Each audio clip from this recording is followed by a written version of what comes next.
करते चले आए हैं। लगभग 1 घंटा का सफर पूरा हो गया है, लेकिन हम अपने इस कार्यों से समानता का वो परिचय नहीं दे रहे हैं। आप सभी लोग बराबर ऊंचाई में बैठ जाइए। सभी लोग, हाँ, सभी लोग नीचे बैठ जाइए। देखिए, हमारे कुछ विद्वान शिक्षक साथी के द्वारा आपको भारत के संविधान के विषय में जानकारी प्रदान की गई और कुछ हमारे प्रिय छात्रों ने भी अपने विचार को व्यक्त किया है। और मुझे जहाँ तक लगता है कि जितने भी प्रमुख बिंदु थे लगभग चर्चाएं हो चुकी हैं। अब बहुत कुछ शेष नहीं रह गया है बताने के लिए और लगभग हर पहलू के विषय में जानकारी प्राप्त हो चुकी है आप लोगों को।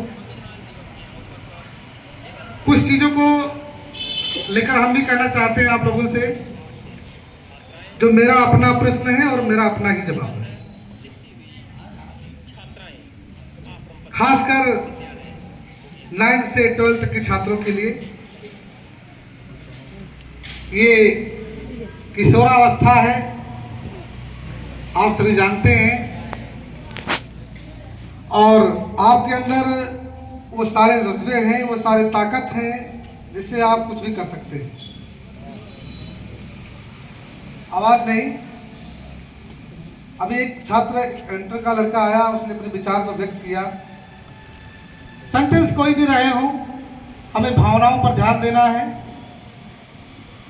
उस बच्चे का कहने का तात्पर्य ये था कि भारत का संविधान ही एक शक्ति है जिसकी बदौलत अन्य संप्रदाय और जातियों के लोग आज एक भारत के पावन पवित्र भूमि पर हम सभी लोग महफूज हैं। सभी लोग अमन चैन और भाईचारे के साथ रहते हैं। और दूसरी बात यह है कि ये मेरे बच्चों का भी सवाल है और मेरे अपने भी सवाल हैं कि देश गुलाम था, आजाद हुआ। भारत को चलाने के लिए संविधान का निर्माण किया गया। उस समय के लोग जो थे, महापुरुष विद्वान, उन्होंने अपनी भूमिकाएं दी, अपना प्रतिभाग किया। आज मेरे मन की सवाल है कि मैं देश के लिए क्या करूं।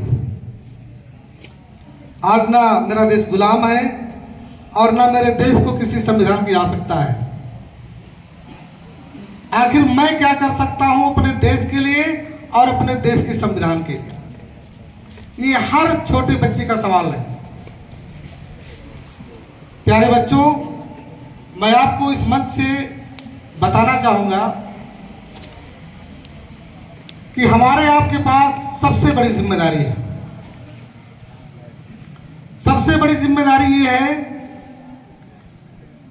कि जो भी अमानत हमें मिली है उसकी हिफाजत करना है। उसकी हिफाजत करना, उसको हूबहू बनाए रखना हमारा कर्तव्य है। आप जानते हैं, कई जगहों पर सुना भी होगा कि जन्म देने वाले से पालने वाली मां बड़ी होती है। आप महान हैं, आप बहुत बड़े सौभाग्यशाली हैं कि आपका और हमारा इस भारत के पावन पवित्र भूमि पर जन्म हुआ और हमको, आपको इतना विशाल, इतना बड़ा संविधान मिला जिसके अंडर में रह करके किसी को कोई प्रकार की कोई तकलीफ या कष्ट नहीं है। प्यारे बच्चों, संविधान, भारत के संविधान की सबसे बड़ी विशेषता है कि इस विश्व में जितने भी देश हैं उनके अपने संविधान हैं, चाहे वो लिखित रूप में हो या मौखिक रूप में हो। हर देश के संविधान की जो अच्छाइयां थी वो हमारे भारत के संविधान में है और इसको हम बड़े गर्व के साथ कह सकते हैं। यानी ये कह सकते हैं कि देश का हमारा जो संविधान है वो विश्व के सभी संविधानों में श्रेष्ठ है। ऐसा किसी देश का संविधान नहीं है, इतना बड़ा नहीं है, और कोई भी देश का संविधान ऐसा नहीं है जिसमें सारे देशों की संविधान की अच्छाइयां हो।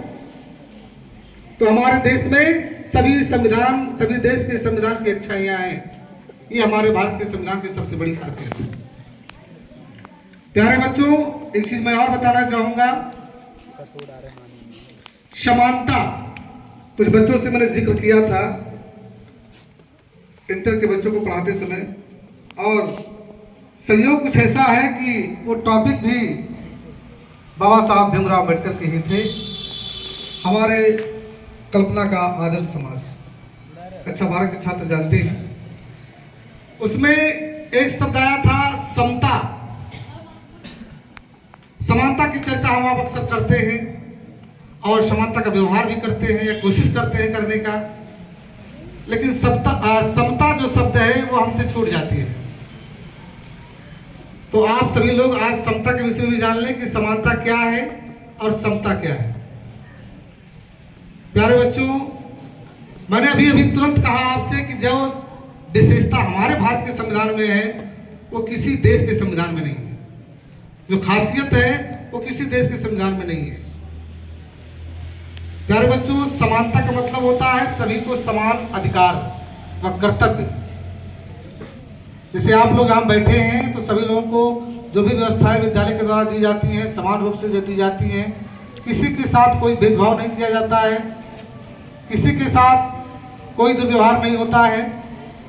लेकिन समता जो है, समता हमारे देश का कानून का एक बहुत बड़ा हिस्सा है। और समता ये कहता है कि जो लेवल में है, समान है, उनके लिए कोई बात नहीं।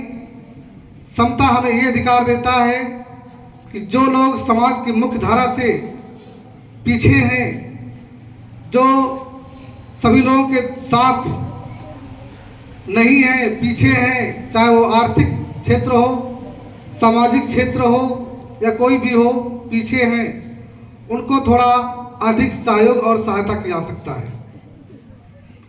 जो लोग पीछे हैं, जो आगे हैं, उनको रोका नहीं जा सकता कि आप रुक जाइए, पीछे वाले साथ में आ जाए तब हम आगे चलेंगे। लेकिन उनको और तेज दौड़ने के लिए प्रेरित किया जा सकता है या उनकी सहायता की जा सकती है। तो हमें कहने का तात्पर्य हमारे ये है कि समता वो सहयोग है जो पीछे वालों को साथ में लाने का प्रयास करती है। और बहुत से सरकार के द्वारा ऐसी योजनाएं चलाई जाती हैं जिसके माध्यम से जो पीछे लोग हैं उनको साथ में लाने का प्रयास किया जाता है। उसी का नाम समता है। छोटे से एग्जाम्पल के माध्यम से बताना चाहते हैं आपको कि मान लीजिए किसी अभिभावक के 2 बच्चे हैं। किसी अभिभावक के या किसी माता पिता के 2 बच्चे हैं। एक के पास पैंट शर्ट दोनों नहीं है और एक के पास शर्ट है पैंट नहीं है। तो गार्जियन का ये उत्तरदायित्व नहीं कि एक का जो पैंट शर्ट दोनों है उसका पैंट फाड़ के फेंक दे। उसका कर्तव्य है कि एक बच्चे के लिए शर्ट लाए और एक बच्चे के लिए पैंट और शर्ट दोनों लाए, तभी तो समानता आएगी। समानता तभी तो आप आएगी। तो यहां पर एक बच्चे को गार्जियन 50 रुपया देगा कि आप शर्ट खरीद लीजिए और एक बच्चे को 100 रुपया देगा कि 50 का शर्ट और 50 का पैंट खरीद लीजिए। ये हुआ समानता। तो समानता से पहले शब्द आता है समता, और समता ही एक ऐसा शब्द है जो समानता की रूपरेखा को तय करता है। तब जाकर के हम कह सकते हैं कि हमारा देश में सभी लोग समान रूप से जीवन व्यतीत कर रहे हैं। आज ये विद्यालय विभाग या समाज के ऐसे सरकार के बहुत कार्यक्रम हैं जो समाज के पिछड़े लोगों को आगे लाने का कोशिश कर रहे हैं, प्रयास कर रही है।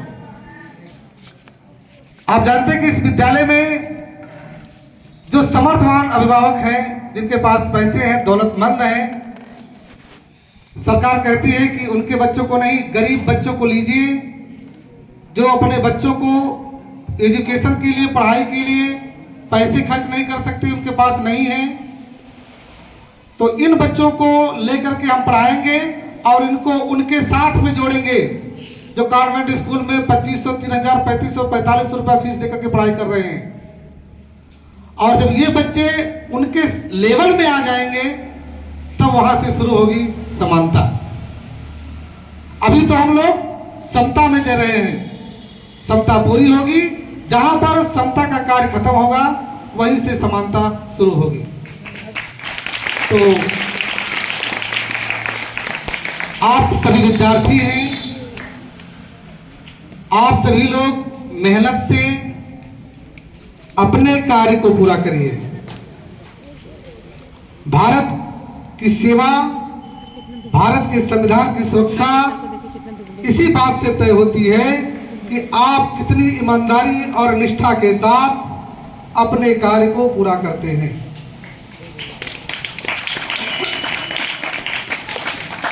जो छात्र प्रतिभावान हैं, पढ़ने में आगे हैं, तेज हैं, हम उन्हीं से ये उम्मीद कर सकते हैं कि उन्हीं के हाथों में देश की बागडोर सौंपी जाएगी तो देश अमन और चैन के साथ चलेगा।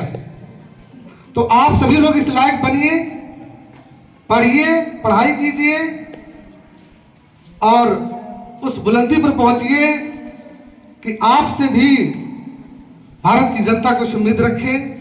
आप उस लायक बने, मेहनत करें और जब आप अपने कार्य को पूरा कर लेंगे तो मान लिया जाएगा कि आप सक्षम हैं, अपने देश के लिए कुछ भी कर सकते हैं। जिसका अपना काम अधूरा होता है वो किसी और के लिए कुछ नहीं कर पाता है, ये सत्य है। अगर मेरे काम पूरे हैं तो मैं किसी और का सहयोग भी कर सकता हूं। अगर मेरे कार्य ही पेंडिंग में पड़े हैं तो हम दूसरे की सहायता क्या कर पाएंगे। तो पहले देश की सेवा सुरक्षा करने के लिए पहले हम मजबूत बने और उसके बाद हम ये तय करेंगे कि हमारे देश का भविष्य कैसे होगा।